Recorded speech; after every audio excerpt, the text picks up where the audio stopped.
Të nderuar shikues, jemi rikthyer në studio dhe do të jemi sërish bashk. Shqipëria ka siguruar vendin e saj në play-offet e Botrorit 2026 pasi ka fituar minimalisht në Andorë, duke marrë vendin e dytë në grupin K. Për këtë qëllim, ne kemi në një lidhje të drejtë për drejtë nga Gjermania ish futbollistin e njohur të kombëtarës, Altin Rakli. Zoti Rakli, ju përshëndes dhe kënaqësi që jeni me ne. Sara, përshëndetje gjithashtu, faleminderit. Zoti Rakli, si e pat ju fitoren e mbrëmshme me Andorën?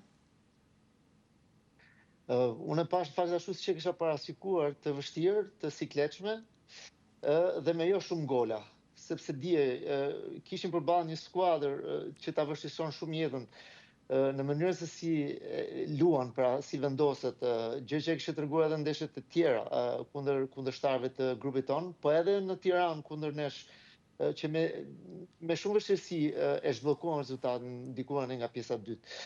Pra pritej diçka e tillë, pavarësisht se ne, të them drejtën, pothuajse lutem në vendin tonë, se pash vetëm tifozat të ekipit tonë që mbështeten ekipin tonë gjatë gjithë kohës dhe për këtë jam vërtet shumë mirënjohës atyre që shkuan atje dhe kishin mundësi ta mbështetsin ekipin tonë kombëtar në këtë ndeshje decisive dhe shumë të rëndësishme.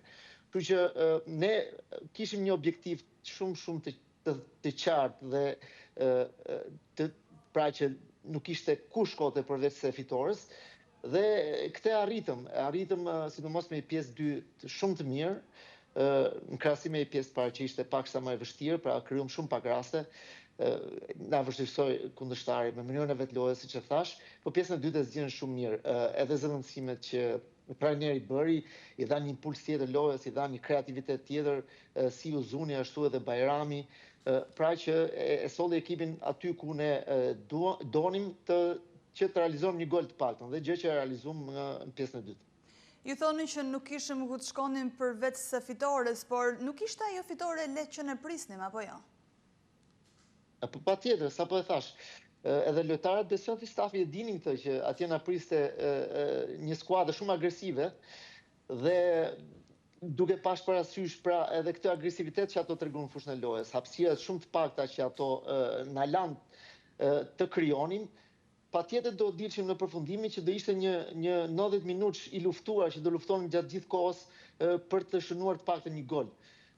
Gjë që pastaj në fund të realizuam pra pjesën e dytë dhe që u kënaqëm gjithë me atë fitore historike, duhet të them një kompliment të jashtëzakonshëm në skuadrës dhe stafit të saj për këtë arritje të jashtëzakonshme që gjithë ne pra na bën krenar, sidomos ne lojtarët që kemi luajtur një kohë gjatë dhe s'arritëm kurrë një gjë të tillë. Këto djem e bëm sot dhe ne na bën krenar edhe për faktin që e kemi vesh dhe ne atë bluz dikur. Zoti Rakli, për të ndeshjes me Andorën, si e keni parë ju këtë fushatë eliminatore në përgjithësi? Skuadra këtë eliminatore në krahasim pra me para një viti në atë kompeticionin e UEFA Nation League ka rritje për mendimin tim, është më stabile, ka një strukturë më të fortë, nuk pësojmë gola, sidomos gjë që e bëm shumë keq në eliminatorët në kompeticionin e Europa UEFA Nation League dhe në këtë aspekt kemi përmirësim si skuadër.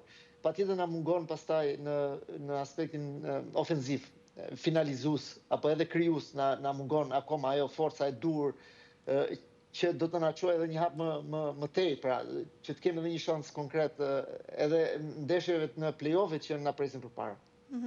Duke zbërthyer ecurinë e deri tanishme dhe duke i marrë një nga një kundërshtarët, pam një barazim zhgënjyes me Letoninë në fushë të huaj, që krijoi edhe idenë një fushatë eliminatore të dështuar, për të kthyer më pas me një fitore të vështirë në Tiranë. Duhet kishin qenë ndeshje më ndryshe këto me Letoninë?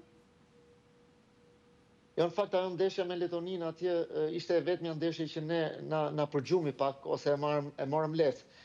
Nuk e marrëm aq seriozisht atë kundërshtar, gjë që na dëmtoi.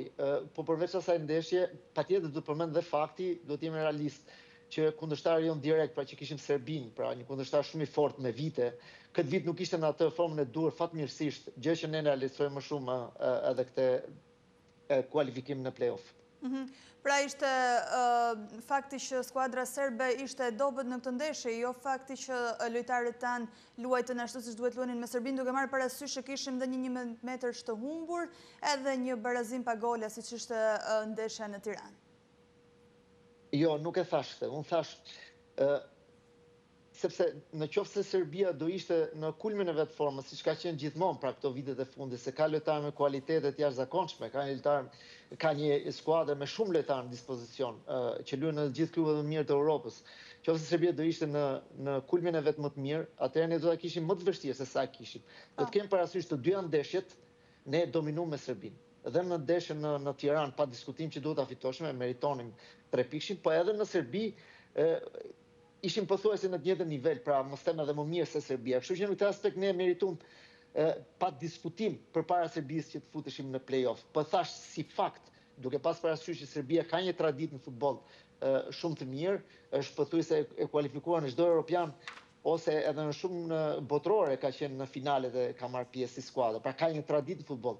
Për këtë fakt e cilësova që edhe forma jo mirë e kësaj skuadre, problemet që ato patën me njëri tjetrin të skuadrës, ne na lehtësoi më shumë punën që të kualifikohemi në play-off. Duke marrë parasysh që jemi duke ju kthyer edhe një herë ndeshjeve, një nga një le të kthehemi edhe një herë tek Andora, me cilën fituam ndeshjen e parë, por rrezikuam shumë te kjo ndeshje e dytë, pra siç e përmendët dhe ju që ishte një ndeshje e vështirë. Çfarë mësimi duhet nxjerrim nga kjo ndeshje e dytë ne?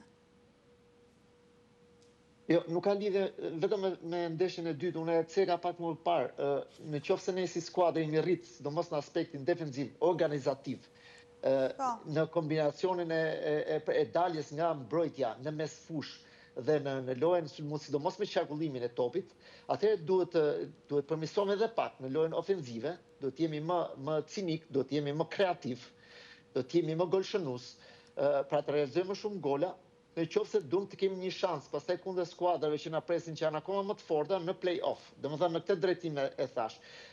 Ndeshja me Andorran kishte specifik tjetër. Ndeshjet që na presin play-off kanë specifik tjetër. Janë kundërshtar të ndryshëm, janë kundërshtar më të fortë. Janë kundërshtar që të sulmojnë hapur dhe ti ke mundësi kundër sulmit më të mirë. Pra do të jemi më cinik në lojën ofenzive. Do të jemi më krijues në lojën ofenzive në të ardhmen. Këtë duhet përmirësojmë pra ne si skuadër. Dhe nëse do e përmirësojmë këtë në muajt në vazhdim, pra deri në mars që kemi ndeshjet e play-offit, atëherë kemi një shans real edhe për kualifikim, pra t'i kalojmë këto 2 ndeshje të vështira që na presin. Le të ndalemi tani në fund edhe tek Anglia, e cila na mundi në Wembley, por edhe pse kualifikuar në botror, vjen në Tiranë me kontingjentin e saj më të mirë. Sa ju tremb ju kjo Angli? Tashi Anglia çdo ndeshje e ka ndeshje që sepse ka emblemën e vet aty 3 luanëve, përfaqëson Anglinë, ato nuk tolerojnë gjë, edhe nëse luajnë kot për pas një objektiv. E tregon dje me Serbinë, do e tregojnë edhe me ne, pa diskutim. Unë uroj që skuadra jonë këtë ndeshje, se paktën sipas informacioneve kemi një shans që edhe ta kalojmë një vazë, pra të shkojmë një vazë më të mirë edhe automatikisht dhe kundërshtarët, pra mund kemi një ndeshje në fushën tonë, kundërshtarët janë pak më të lehtë se sa në vazën e tretë që do jemi. Ne të rrezikojmë pak më shumë, pra edhe t'i dalim hapta si në sulm kësaj skuadre, ta sulmojmë, që kemi dhe një shansë ndoshta edhe mund ta fitojmë, pra të bëjmë dhe historinë tjetër të dytë, që ta mundim një herë Anglinë. Jemi munduar gjithë disa herë, nuk e kemi bërë dot. Kështu që në këtë aspekt pres që skuadra trime, stafi, trajnerit të tregojnë shumë ambicioz në këtë ndeshje, edhe të rrezikojnë pak më shumë, edhe pse mos ta sulmojnë Anglinë, ta provojnë njerëz se ndoshta futbolli sot është bërë shumë kompleks, pra nuk ka ndeshje të lehta për çdo skuadër. Kështu që ne luajmë në fushën tonë, luajmë para publikut tonë, atmosferë më të bukur nuk ka sepse ti realizove objektivin, presioni pra nuk është për lojtarët tanë atë ndeshje. Kështu që pse mos bëjmë një ndeshje perfekte, fantastike dhe ta fitojmë, pse jo. Duke mbetur tek përballja me Anglinë që ju e cilësuat si një kundërshtar të fortë, por le të kthehemi tek ndeshja që ju keni shënuar golin e vetëm ndaj Anglisë. Si e kujtoni ju atë moment? Po si e kujtoj, domethënë në fakt unë se kam gjithmonë kur bie fjala te ajo ndeshje nuk shoh fjalat e goli që unë bëra, po te goli që më anullun, në fakt që ishte gol akoma më i bukur si goli i parë, edhe ishte gol domethënë që na e mohun padrejtësisht ne, dhe me atë gol ndeshja do shkonte ndryshe, mendoj unë, sepse nuk ishte komod dhe ndoshta do i mishim një barazim historik asaj skuadre. Unë shënova një herë, shënova dhe pas 2 minutash një gol tjetër, patjetër ishin momente të shpejta, unë futa dhe si zëvendësues, ndeshje minutë 85, dhe të shinosh Anglisë si lojtar zëvendësues, pra minutën e 85, minutën e 88 dhe minutën e 92, domethënë është pothuajse pamundur. Edhe vetë duhet ta përpunosh si ka mundësi, ore, ndodhet vërtet kjo, por në fund fare pastaj ne humbëm ndeshjen dhe kur humb ndeshjen çdo gjë nuk ka vlerë më. Kështu që në këtë aspekt ngel vetëm ajo që i shënova Anglisë dhe vetëm kaq. Po, patjetër, por kjo mbahet mend akoma, pavarësisht se ju e humbët ndeshjen. Po, është mirë që mbahet mend sepse jo gjithmonë ke mundësinë të shënosh Anglisë, pra, edhe këtë kualifikim, nëse do e vënë re, Anglia ka 20 gola shënuar dhe asnjë të psum, pra nuk është e lehtë ti shënosh asaj skuadre. Edhe atëherë ka qenë një skuadër shumë e fortë, ka pas lojtar të rangut botror, Owen, Beckham, Neville, ku e di unë tash me emra se si mbajmë gjithë. Edhe atëherë ka pas një skuadër shumë të fortë. Pra, nuk është e lehtë ti shënosh Anglisë. Unë uroj që djemt tanë të shënojnë kësaj here vërtet dhe të shënojnë me fitore. Kjo do ishte diçka fantastike që uroj me zemër dhe me shpirt. Po. Zoti Rakli, duke parë këtë fushat eliminatore, ku ka gabuar dhe ku ka bërë mirë trajneri Silvinho? Në fakt, në fund, nëse do bësh një analizë, unë e ceka nga pak në çdo pyetje tuaj që se ku mund të bëjmë më mirë ne. Ku mund të bëjmë më mirë ne dhe çfarë kemi bërë mirë, pra në krahasim me para një viti për shembull. E thash deri, fazën defensive e kemi përmirësuar shumë, forma ekselente e Hysajt në këto ndeshje ka bërë atë punën e vet në këtë drejtim dhe qendrat e mbrojtjes me 99% të rasteve kanë qenë shumë stabil, Kraumajt me Mita në diell që është ai, domethënë, e ka perfeksionuar atë krah. Tresha meshit fushës kuptohen shumë mirë, ka një kimi të jashtëzakonshme me njëri tjetrin, sidomos në fazën defensive. Në fazën ofensive pastaj kam një çik atë pretendimet e mia që mund të bëhet më mirë, sepse janë tre lojtarë që kanë aftësi më shumë defensive se sa ofensive, krijuese pra dhe atraktive në lojën sulmuese. Pastaj ngelet gjithmonë pjesa e sulmit. Tresha e sulmit na ka shënuar shumë pak gola. Pres më shumë gola nga tresha e sulmit. Pra, kushdo që ka luajt Broja, Manaj ka bërë deri diku mirë, pra ka qenë rezultativ me golat që ka bërë, është i vetmi që ka shënuar fakt.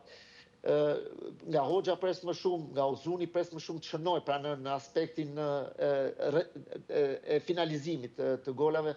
Dhe nëse do realizojmë më shumë, pra do e përmirësojmë këtë pjesë, nga Bajrami pres më shumë, nga gjithë emrat pa që janë aktivizuar në sulm, pres më shumë në sidomos në aspektin finalizues, pra të shënojmë më shumë gola. Ky është defekti që kemi ne për momentin dhe që duhet ta përmirësojmë. Duke bërë një rezume të përgjithshme, unë them që skuadra ka qenë shumë rezultative këtë vit, pra në këtë eliminatore, sepse vendi i dytë nuk ishte i thjeshtë dhe nuk ishte i lehtë për të arritur. Dhe derisa ato arritën, sido që të shkoj puna, unë them që skuadra ka bërë progres në krahasim me vjet. A keni pritur ju më shumë nga Broja? A është ai zhgënjimi i skuadrës Kuqezi? Jo, në asnjë mënyrë nuk është zhgënjim, sepse suksesi është i gjithë skuadrës, secili ka dhënë pjesën e vet kontributit, qoftë pak më shumë apo pak më pak.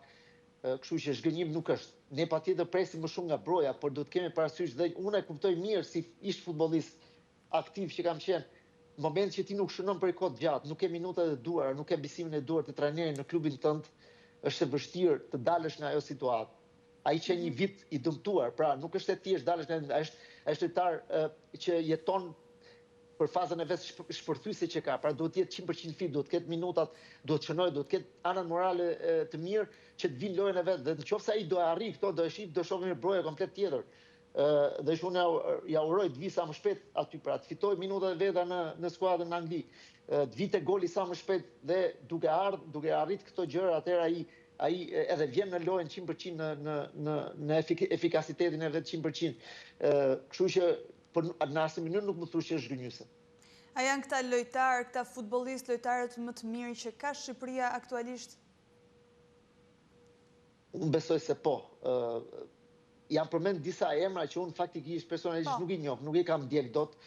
Është një lojtar që luan në Angli, në Ligë 2 thonë në Para Championship, e Mehmeti, nëse nuk gabohem, Berisha që luni në Itali, është Pajaziti, pra janë disa lojtarë që nofta nuk kanë pas hapësirën e duhur, por janë futën te ardhmja e futbollit e kombëtarës tonë, që nuk duhet mërziten, gjithsesi janë pjesë e skuadrës, janë në çdo grumullim e ty, por unë pra për momentin shoh që lista është e kompletuar me lojtarët më të mirë që ne kemi për momentin në dispozicion.